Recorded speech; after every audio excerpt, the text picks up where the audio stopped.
I'm going to start by assessing the vital signs.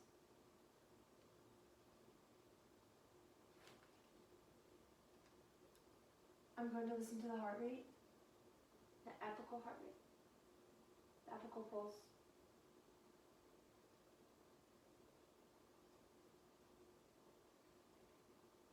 So it was 120, which is normal because the normal heart rate is from 110 to 160. And I'm going to listen to the respirations.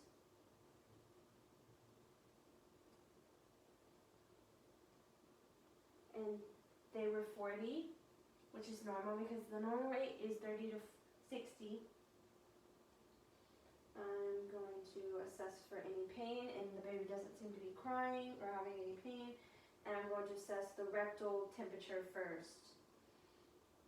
And then I'm going to weigh the baby. And I'm going to assess his weight in pounds and in ounces. Then I'm going to measure his length. Start with the circumference of the head, the actual length of the baby from the head to the feet, the chest, and the abdomen. And then I'm going to listen to the bowel sounds.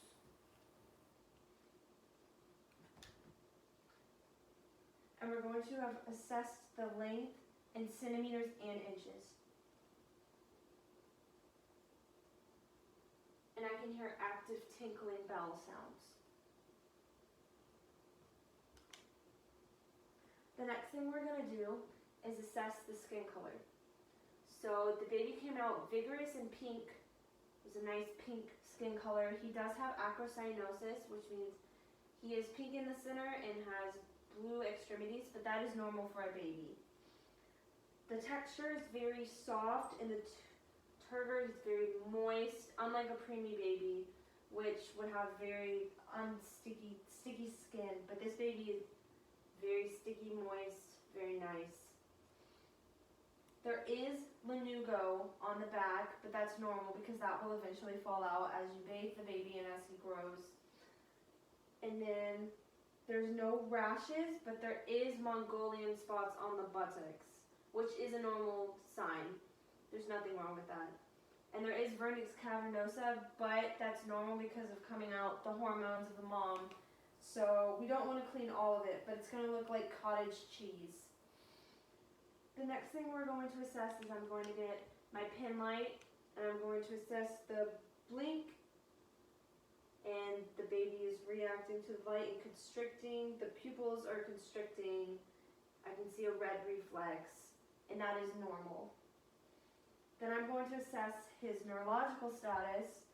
So I'm going to grab his arms and they come down, which means he's reacting to Moro reflex and he's startled, which is good, and he's doing it symmetrically, which means that there's not something wrong with his clavicle. And rooting, I'm going to put my finger on the side of the face and he's turning to the side, which is a positive Moro reflex, and stick my finger in his mouth, and he sucks on it, which is a positive sign. And the palmar reflex, he grabs my hand, and the plantar reflex, his feet are curling around me, and I press his foot, and they curl, they fan out, which is positive Babinski reflex. And I'm going to turn him to the side, and there's positive stepping, and a tonic neck, which the baby just did. He turns like a fencer, which is good. That's the way he's supposed to react. He also has a positive prone crawl and a trunk innervation because he turned inwards and is attempting to crawl up, which means both of the signs are positive. I'm going to assess his head now.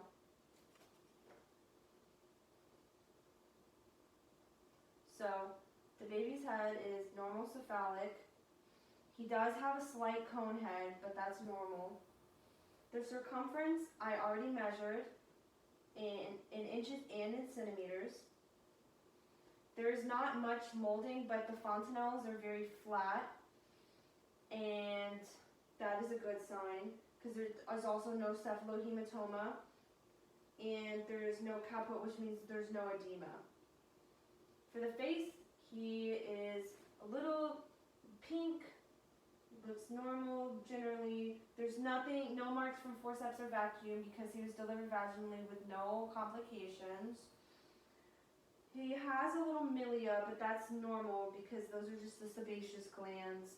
And it's normal for babies to have a little bit of milia when they're first born. And the nasal reflex, when I press both nares, there's no flaring. In the palates, I'm going to put it in. I can feel the soft palates. And the tongue is freely movable.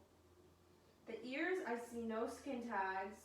I can see the auditory canal, and they recoil pretty fast, which means that they're even with the eyes, which means there's probably no sign of Down syndrome, and no skin tags and an external auditory canal means that there are no abnormalities with the kidneys most likely, because the ears grow at the same time as the kidneys, so you should be able to tell if there's any abnormalities if you see a skin tag.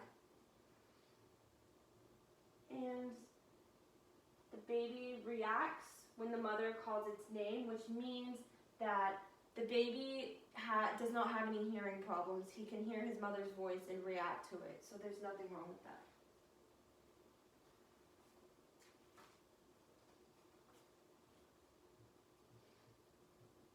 And he has, in his eyes, he has good coordination. He's a grayish color. His eyelids are a little bit swollen, and he does have erythromycin ointment, but that's normal because that's the way that the baby's supposed to come out. You're supposed to put the erythromycin ointment on there so they don't have any eye infections, or if the mother has chlamydia, don't want him to get infected and become blind. And the cornea, the red reflex is present when I shine my pin light. The sclera is white. The pupils react equal, round, and reactive to light. That is normal for the baby. They're not going to be pearled, they're just going to be pure pearl. There's eye movement, there's slight eye movement, and the vision seems to track objects as best as he can, even though he might not be able to see well because of the ointment right now. And he has pink moist conjunctiva when I take his eyelids down. He does have little pretty eyelashes, and his lacrimal, I can kind of see his lacrimal. And the neck, there's nothing, no extra nuchal folds. It's freely movable when I pick him up like this. The clavicles are smooth and symmetrical, which means there was no trauma during birth, which is a very good sign for the baby. Now I'm going to assess his chest. His nipple line, when I measure it, it's even, and we already measured this chest circumference. The breast buds are slightly elevated, and I can measure that too. If they weren't elevated and very flat, that would mean that he is most likely a preemie baby. I already auscultated the heart, and there was no irregular sounds or murmurs, which is good. And no wet lung sounds, very symmetrical breathing, unlabored respirations, because we don't want to hear labored respirations, which means the baby is having trouble breathing, which would be very bad. And for the abdomen, we already measured the circumference. Let me do that again. The appearance, looking at the umbilical cord, there's no redness, no swelling, just the wart, though you can tell there's Wharton's jelly on the umbilicus, and it's very white. There's 2 arteries and 1 vein, you can actually see that, and I can palpate the heart rate by touching it. It's shiny, it's clamped, which is going to be clamped for a while because we want to wait until it's hard, and once it gets hard, you're going to cut the clamp off, put it in a bag, and give it to the mom. But we're not going to do that right now because it's still very white and it's not hard at all since the baby was born very recently. The femoral pulses, I'm going to open the baby up. It is hard to get the femoral pulses because the baby's moving around, but if you feel right here, you can feel the femoral pulses and open the inguinal area. There, everything seems to be normal. Can move it up and down like that. everything in that sense is normal. For the extremities, generally he's having some flexion. When he came out, he was flexing the knees and the arms, which is good, but very symmetrical movement, which means there's nothing wrong with his range of motion, which is very good for the baby. He has 5 fingers on both hands and 5 fingers on both toes. When I lift him up, his spine is C-shaped, but that is normal for newborns. There's no dimpling or deformities, and the buttocks are symmetrical. The anus is present. There are Mongolian spots, but that is normal. The legs are also freely moving. When I do this, the baby is movable, which is very good. The baby does not have pathologic or physiologic jaundice, but physiologic jaundice will be bad if the baby has hyperbilirubinemia. Then we would have to put him under the blue lamp. But pathologic jaundice would be normal. It happens about 2 to 3 days, and the baby would be slightly yellow, and that would be normal, but right now we're not seeing any signs of jaundice, so that's good. The baby is having meconium bowel movements, which is normal for a newborn. After that, the bowels, when they breastfeed, will come a little bit lighter, kind of smell good, as I've heard, and then they will become a little bit harder as the baby gets older and starts eating more. But right now, the baby's only had 1 meconium bowel movement, and he's only wet 1 diaper.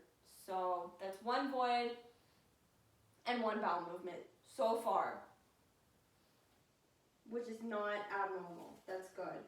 So this baby is a girl. We're going to assess the mons, the clitoris, and the vagina. The vagina is present. There's a little bit of discharge because when the baby comes out, it does have the mom's hormones. So there will be a little bit of discharge, but that's normal, and a little bit of vaginal bleeding. We can see that, but that's normal. The mons is present. The vagina is present. The clitoris is full. And that is normal. If the baby was a boy, we would want to look for the urethra at the tip. If he was a preterm, the scrotum will be a little bit smooth, but there's a little bit of rugae. And the rugae is going to get, like, there's going to be more as he grows. Right now there's only a little bit, but he's not a preterm baby because otherwise he would be smooth. And the testes, I'm going to feel for distension, and there is none if he was a boy. But this is a girl baby. And I'm going to check the buttocks. It's still, like I said, Mongolian spots, but that's normal. And it's present, it's symmetrical. I can clearly see the anus. And in terms of the baby's cry, the baby has been crying since he was born, but it's normal crying. He has an APGAR of 9, so it's good crying. He probably just wants to feed. So this baby is very normal, and his assessment went very well. And his birth went very well too.